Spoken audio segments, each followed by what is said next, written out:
आज मैं दो इंटरेस्टिंग मूवीज यानी गुलिवर्स ट्रेवल्स और आर्ट बॉय को एक्सप्लेन करूंगी। तो चलिए पहले गुलिवर्स ट्रेवल्स मूवी को एक्सप्लेन करते हैं। मूवी के स्टार्ट होते ही हमें एक लड़का दिखाया जाता है जिसका नाम गुलिवर होता है और वो हमेशा ही हैप्पी मूड में रहा करता था, जो कि एक कंपनी के लिए काम करता था। एक दिन गुलिवर किसी लड़के का इंटरव्यू ले रहा होता है जिसमें वो उस लड़के से कुछ ऐसे क्वेश्चंस करता है जो जॉब से रिलेटेड नहीं होते, लेकिन तभी वो ये जान पाता है कि वो लड़का तो सिलेक्ट हो गया है। फिर गुलिवर उस लड़के को पूरे ऑफिस का विजिट करवाता है। वहाँ पर एक और लड़की भी होती है जिसका नाम डार्सी होता है और गुलिवर उस न्यू एम्प्लॉय को डार्सी से भी मिलवाता है। वो न्यू एम्प्लॉय उन दोनों को देखकर समझ जाता है कि गुलिवर उस लड़की में इंटरेस्टेड है, लेकिन गुलिवर की हिम्मत नहीं होती कि वो उस लड़की से कैसे बात करे। फिर गुलिवर और वो न्यू एम्प्लॉय दोनों एक लिफ्ट के जरिए जा रहे होते हैं, मगर इतनी ही देर में वहाँ पर डार्सी भी आ जाती है। तो वो न्यू एम्प्लॉय उन दोनों को अकेला छोड़कर वहाँ से चला जाता है ताकि वो दोनों एक दूसरे से बात करें, एक दूसरे को अंडरस्टैंड करें। नेक्स्ट डे हम गुलिवर को देखते हैं जो कि ऑफिस में एंजॉय कर रहा होता है, लेकिन इतनी ही देर में वहाँ पर वो न्यू एम्प्लॉय आ जाता है जो गुलिवर को बताता है कि क्या तुम जानते हो कि मेरी प्रमोशन हो गई है और अब से मैं तुम्हारा बॉस हूँ।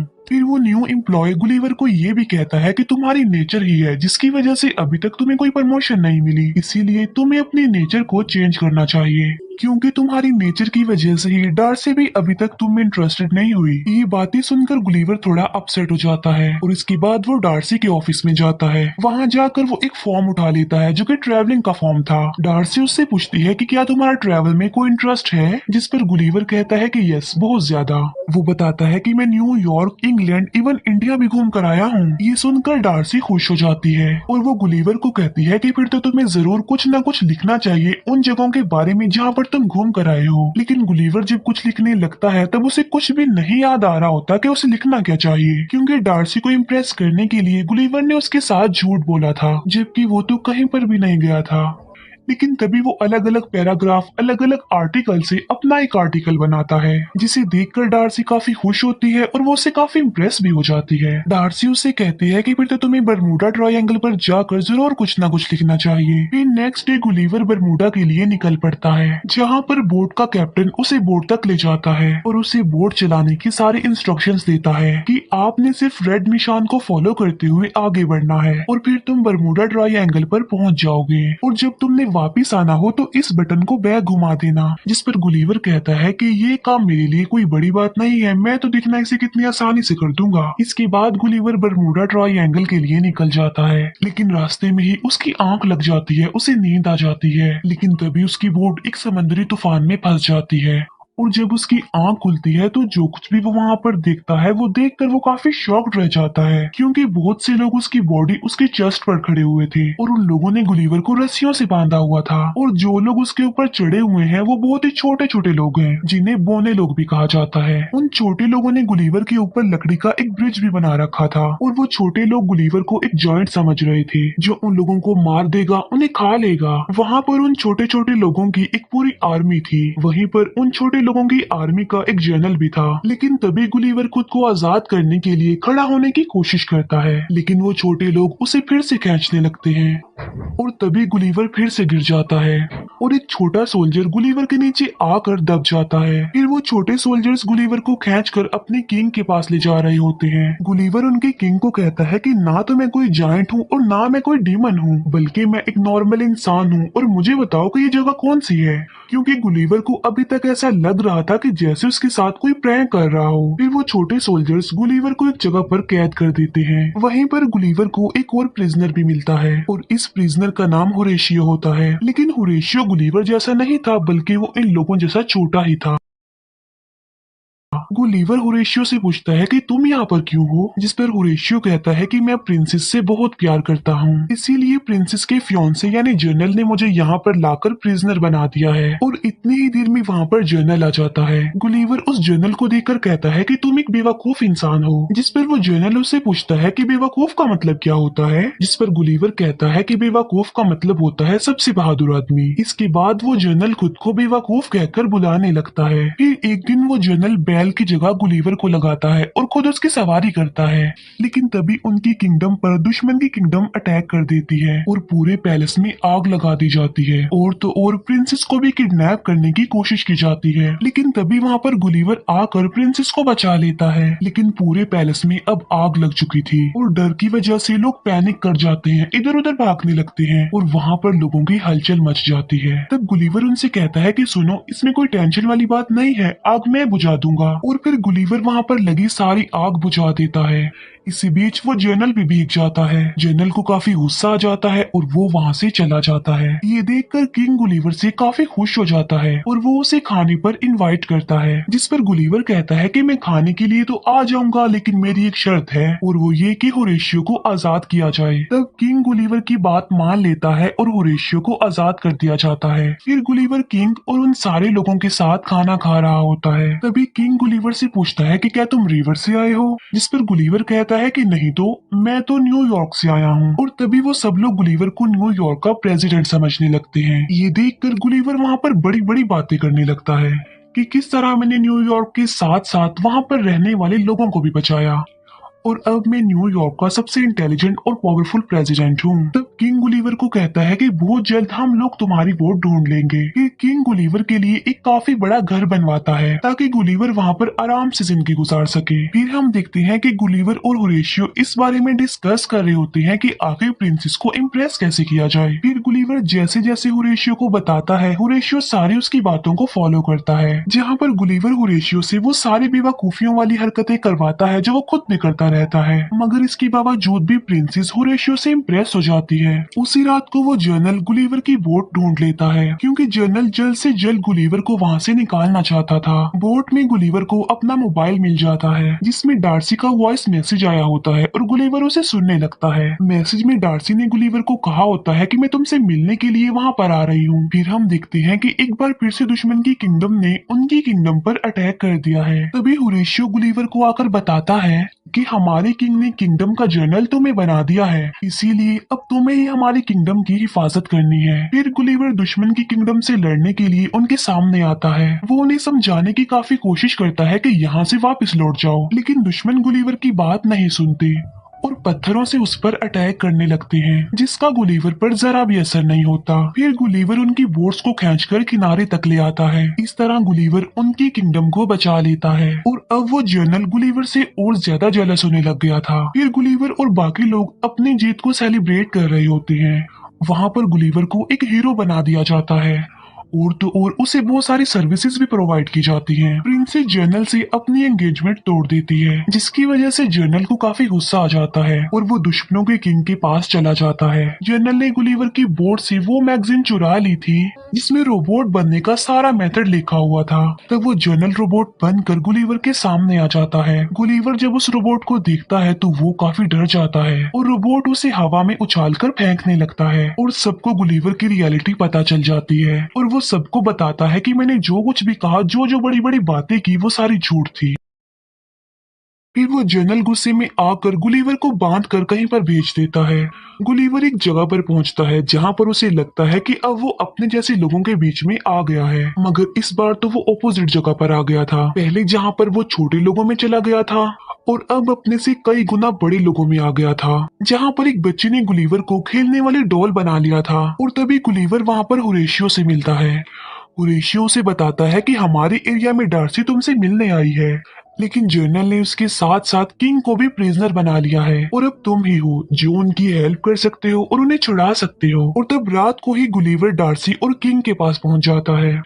अगले दिन गुलीवर और उस रोबोट के बीच में फाइट होती है और यहाँ पर रोबोट गुलीवर पर भारी पड़ता है क्योंकि वो गुलीवर को काफी मारता है, लेकिन होरेशियो रोबोट की कुछ वायर्स को काट देता है। तब मौका मिलते ही गुलीवर उस रोबोट को मार डालता है और इस तरह से वो लोग जीत जाते हैं। इसके बाद किंग होरेशियो और प्रिंसेस की शादी के लिए भी एग्री हो जाते हैं और डार्सी भी गुलीवर की गलतियों पर उसे माफ कर देती है। लेकिन तभी वहाँ पर वो जनरल आकर प्रिंसेस को पकड़ लेता है, लेकिन तभी प्रिंसेस खुद को छुड़ाती है और वो जनरल को पंच मारती है, जिससे जनरल प्रिंसेस को छोड़ देता है। फिर डार्सी गुलीवर के पास जाती है और यहीं पर ये मूवी एंड हो जाती है। और अब मैं एक्सप्लेन करूंगी 8 बॉय मूवी को। मूवी के स्टार्ट होते ही हमें एक बच्चा दिखाया जाता है जिसका नाम पेल नॉर्मन होता है और वो ऑलमोस्ट 12 साल का होता है। पेल का स्कूल में कोई भी फ्रेंड नहीं होता। क्लास खत्म होने के बाद पेल स्कूल के टेरेस पर जाकर बैठ जाता है। वो वहाँ पर बैठा एप्पल खा रहा होता है, लेकिन तभी पेल की नजर अपने एक फ्रेंड पर पड़ती है जिसे दो लड़के परेशान कर रहे थे। तभी पेल उस एप्पल को ही उन लड़कों पर फेंक देता है और ऐसा करते ही वो फौरन छुप जाता है, लेकिन वो दोनों शरारती लड़के पेल को देख लेते हैं। फिर वो दोनों उसके दोस्त को छोड़कर पेल के पीछे पड़ जाते हैं। तो वो खुद को छुपाने के लिए एक घर के गार्डन में चला जाता है। उन दोनों शरारती बच्चों को पेल कहीं पर नजर नहीं आता, इसीलिए वो वहाँ से चले जाते हैं। इसके बाद पेल भी अपने घर के लिए चला जाता है। हम देखते हैं कि उसकी बॉडी पर एक आंट चढ़ गई है और वो आंट उसके गले पर पहुंचकर उसे काट लेती है और थोड़ी देर गुजर जाने के बाद वो बेहोश हो जाता है। लेकिन जैसे ही उसे होश आती है तो वो अपने घर के लिए निकल पड़ता है। पेल देखता है कि उसकी एक फ्रेंड है जिसका नाम अमेंडा है, जिसके फादर टीवी पर लाइव आ रहे हैं। इसके बाद पेल ब्रेकफास्ट करने लगता है, जहाँ उसके साथ कुछ अजीबोगरीब होने लगता है। वो मिल्क बॉक्स उठाता है, लेकिन जैसे ही उसे वापस रखने लगता है तो वो मिल्क बॉक्स उसके हाथ से चिपक जाता है और जब वो उसे दूसरे हाथ से हटाने की कोशिश करता है तो वो उसके दूसरे हाथ से चिपक जाता है। फिर वो उसे छुड़ाने के लिए अपने फादर को बोलता है, लेकिन फिर जैसे ही वो अपना जूस का गिलास उठाता है तो वो भी टूट जाता है।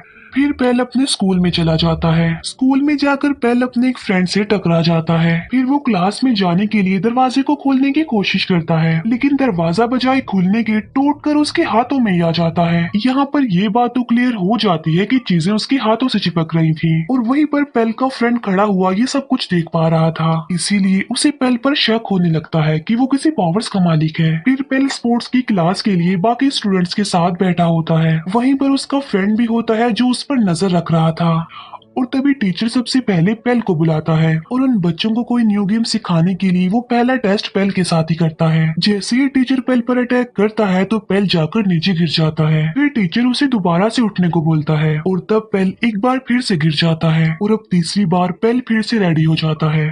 वहाँ पर सारे बच्चे उनको देख रहे होते हैं। टीचर एक बार फिर से पेल पर अटैक करता है, लेकिन इस बार पेल एनर्जेटिक होकर मुकाबला करता है और वो हर बार टीचर के अटैक से बच जाता है और लास्ट में वो अपने टीचर पर सिर्फ एक बार हल्का सा अटैक करता है, जिससे उसका टीचर काफी दूर जाकर गिरता है। पेल को देखकर सारे काफी हैरान रह जाते हैं और ये देखकर पेल वहाँ से भाग जाता है। फिर वो अपने घर के लिए जा रहा होता है, जहाँ पर उसका फ्रेंड भी आ जाता है। पेल का फ्रेंड उससे क्वेश्चंस करता है उसकी पावर के बारे में, मगर पेल उसकी बातों पर ज्यादा ध्यान नहीं देता।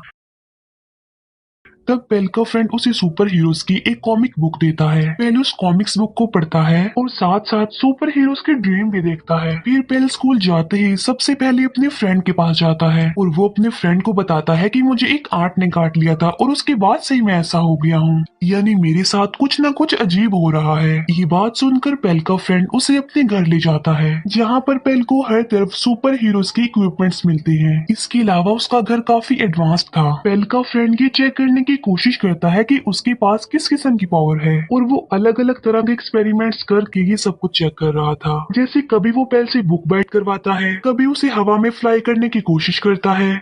इसके अलावा वो उसे सुपर हीरो का कॉस्ट्यूम भी पहनाता है ताकि वो बिल्कुल सुपर हीरो ही लगे।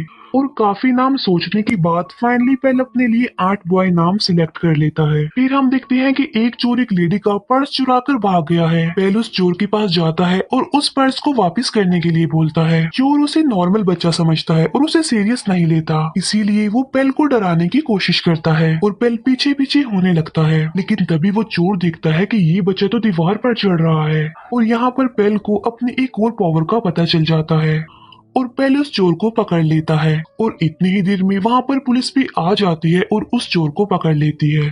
तब ये सारी बात पेल अपने फ्रेंड को भी बताता है और साथ साथ वो उसे ये भी बताता है कि मैं दीवार पर भी चढ़ पाया, लेकिन जब वो अपने फ्रेंड को प्रैक्टिकल करके दिखाता है तब उसे नहीं हो पाता। पेल को अपने पावर्स के साथ साथ अपने वीक पॉइंट का भी पता चल गया था और वो ये कि अगर वो ज्यादा देर तक मीठा नहीं खाएगा तो उसकी पावर्स कमजोर हो जाएगी। फिर पेल अपनी पावर्स का इस्तेमाल करते हुए लोगों की हेल्प करने लग गया और देखते ही देखते वो आर्ट बॉय के नाम से फेमस हो गया और बच्चे भी आर्ट बॉय को फॉलो करने लगे। बच्चे आर्ट बॉय के फैन हो गए और उस जैसा दिखने के लिए सेम उसके जैसा ही कॉस्ट्यूम पहनने लगे।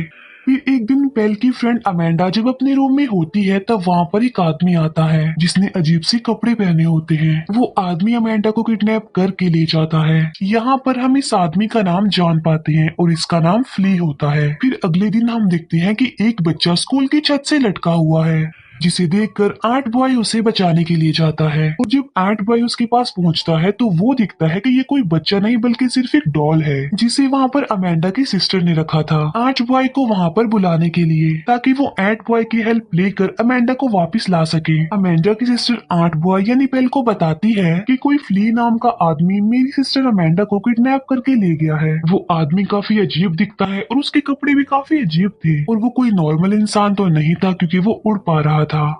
वो बताती है कि मेरे फादर एक वैक्सीन रिसर्च कंपनी में काम करते हैं। उस आदमी ने हमसे $20 मिलियन की डिमांड की है और साथ में ये भी कहा है कि मेरे फादर वहाँ से जॉब भी छोड़ दें। तब आर्ट बॉय अमेंडा को छुड़वाने के लिए रेडी हो जाता है, लेकिन जाने से पहले वो लोग पेल के फ्रेंड के घर पर आते हैं। अमेंडा की सिस्टर को वहाँ पर देखकर पेल का फ्रेंड उस पर गुस्सा करता है और उससे कहता है कि तुम्हें क्या जरूरत थी उसे यहाँ पर लाने की। फिर आर्ट बॉय अमेंडा को स्मेल करते हुए एक घर के पास पहुँच जाता है। उस जगह को देखकर पेल काफी हैरान रह जाता है क्योंकि ये वही जगह थी जहाँ पर उस आर्ट ने पेल को काट लिया था। इसके बाद आर्ट बॉय घर के अंदर चला जाता है। अंदर जाकर वो देखता है कि वहाँ पर बहुत सारे ग्लास बॉक्स पड़े हुए हैं जिनके अंदर बहुत सारे इंसेक्ट्स को कैद किया गया है। वहीं पर अमेंडा को भी एक ग्लास बॉक्स में कैद करके रखा गया था। आर्ट बॉय अमेंडा को वहाँ से निकालने का सोच ही रहा होता है कि तभी वहाँ पर फ्ली आ जाता है और फ्ली आर्ट बॉय को भी एक ग्लास बॉक्स में कैद कर देता है। और यहाँ पर फ्ली आर्ट बॉय को एक बात बताता है। वो बताता है कि अमेंडा के फादर की कंपनी में मैं एक एम्प्लॉय था जहाँ पर मैं एड्स पर रिसर्च करता था, लेकिन एक दिन फिर कंपनी ने मुझे बगैर कोई बात किए ही निकाल दिया और उसे इन्फॉर्म भी नहीं किया कि उसे क्यों निकाला जा रहा है। और इसी दौरान टेंशन लेने की वजह से मेरी मदर की भी डेथ हो गई। वो कहता है कि तभी के बाद से मैंने सोच लिया था कि मैं अमेंडा के फादर से बदला लूंगा क्योंकि अमेंडा के फादर ही उस कंपनी के ऑनर हैं। और तब से मैंने बहुत सारे इंसेक्ट्स पर भी एक्सपेरिमेंट्स करके अपनी पावर्स को बढ़ा लिया है ताकि मैं अपना रिवेंज ले सकूं। और जिस एंट ने तुम्हें काटा था वो मेरी ही एंट थी जिस पर मैंने अपना आखिरी एक्सपेरिमेंट किया था और उस आंट के काटने की वजह से ही आज तुम इन पावर्स के मालिक हो और ये हमारी आपस की लड़ाई है। इसीलिए तुम हमारे बीच में मत आओ क्योंकि यही तुम्हारे लिए बेहतर होगा। और ये लोग तुम्हें नहीं बल्कि तुम्हारी पावर्स को पसंद करते हैं, यानी ये लोग पेल को नहीं बल्कि आंट बॉय को पसंद करते हैं क्योंकि पेल एक कमजोर बच्चा है जबकि आंट बॉय पावर्स का मालिक है। ये बातें सुनकर पेल को अपना पास्ट याद आ जाता है और तब वो डिसाइड करता है कि वो आंट बॉय नहीं बल्कि पेल बनकर ही जिंदगी गुजारेगा। फिर एक दिन पेल अपनी क्लास में होता है। वहाँ पर फ्ली आ जाता है जो पेल के फ्रेंड को पकड़ लेता है। तब उसे बचाने के लिए पेल फिर से आर्ट बॉय बन जाता है। अब क्योंकि पेल ने काफी देर से मीठा नहीं खाया था तो इसीलिए वो कमजोर हो गया था, यानी उसकी पावर्स अब काम नहीं कर रही थी। फिर फ्ली पेल के फ्रेंड को लेकर उसके सामने आ जाता है, लेकिन जैसे ही पेल एक ड्रिंक पीता है तो उसकी पावर्स वापस आ जाती हैं। लेकिन तब तक फ्ली पेल के फ्रेंड को लेकर जा चुका था। तब आर्ट बॉय अपने फ्रेंड का मिरर इस्तेमाल करते हुए एक जंगल तक पहुंच जाता है जहां पर उसे अपना फ्रेंड एक ट्री के साथ बंधा हुआ मिलता है। और जैसे ही आर्ट बॉय उन रस्सियों से अपने फ्रेंड को आजाद करता है तभी वहां पर फ्ली आ जाता है और आर्ट बॉय और फ्ली की लड़ाई हो जाती है। इसी दौरान पेल का फ्रेंड पुलिस को भी कॉल कर देता है। फिर वो लोग फ्ली के पीछे लगे एक पाइप को निकाल देते हैं जिससे खून बहने लगता है और फ्ली भी अब कमजोर होने लगता है, जहाँ पर आर्ट बॉय उसे बहुत ज्यादा मारता है और उसे उठाकर दूर फेंकता है। लेकिन फ्ली अब उठ नहीं पाता और तभी वहाँ पर पुलिस आ जाती है जो फ्ली को पकड़ लेती है और उसे अरेस्ट करके ले जाया जाता है। इसके बाद पेल डिसाइड करता है कि वो आर्ट बॉय बनकर ही रहेगा और लोगों की हेल्प करेगा और इसके साथ ही आर्ट बॉय मूवी भी यहाँ पर एंड हो जाती है। Thank you for watching.